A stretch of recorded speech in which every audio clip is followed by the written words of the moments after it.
Hello lovely Mario Maker people, my name is Ceave and welcome back. Today we are having a quick look on how to create epic boss battles in Super Mario Maker. The first thing I wanted to share with you is this little magic Koopa boss fight. There are 3 munchers blocking the exit of this boss battle, and the only chance Mario has to escape this deadly trap full of magic missiles is to hit the brick block on the side, as it will launch a shell towards the POW trigger. The only problem this layout has is that you can't give Mario a power up, as this will lead to the brick block breaking.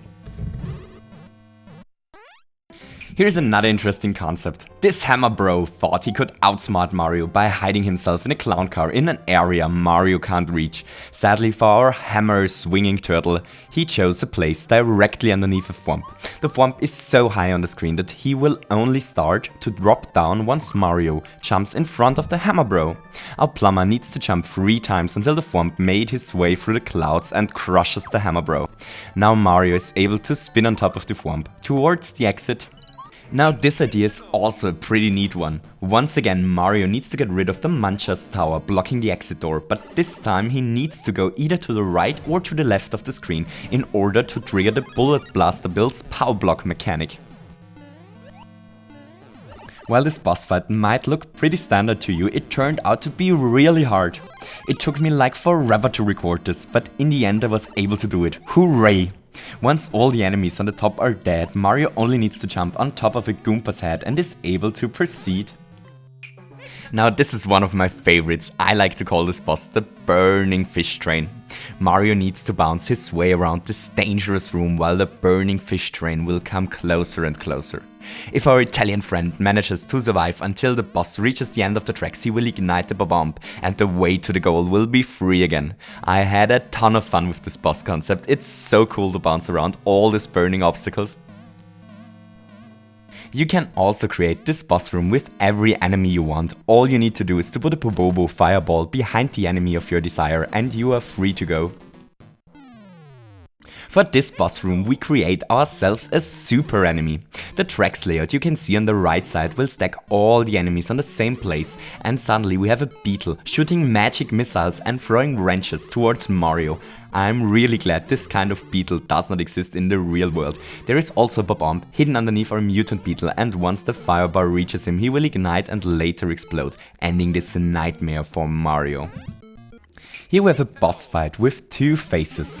There are shell launchers all over the place, and if Mario times it really well he can kill parts of the boss.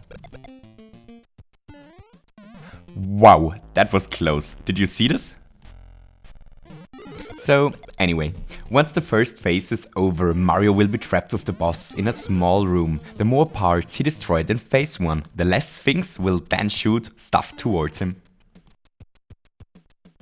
Here we use again a bomb timer to trap Mario in this room for about 10 seconds. Once the bomb exploded, he did it and is free to continue. Now this one is really cool as well. Here Mario has to fight against Bowser Jr. Bowser Jr. constantly shoots fireballs towards Mario and Mario is not able to jump on his back to defeat him like he's used to. Luckily there is a shell launcher in front of Baby Bowser, and if he manages to trigger it 4 times, the P trigger will drop and the boss will take a lethal fire bath. The reason Baby Bowser does not move in this room is because he's standing on a Monty mole. I call this a Monty immobilizer, and I'll show you more cool stuff you can do with this in an upcoming video about Monty moles. Once Mario triggers the P-switch, Bowser Jr. is gone and the shells will drop to a reachable spot for Mario. Now all Mario needs to do is to put the spiky shell on his head and he can reach the door to the left that was unreachable before. And I screwed this up. But I'm sure you guys got the idea. Here we use an entirely different concept. Mario can't reach this P trigger, but he needs to trigger it so that he can leave this boss fight. Fortunately, there's this Goomba chute down there, and after a while he will jump on top of the P switch. The muncher that blocks the exit door is so designed that Mario needs to trigger the P switch first and then has to wait until it expires.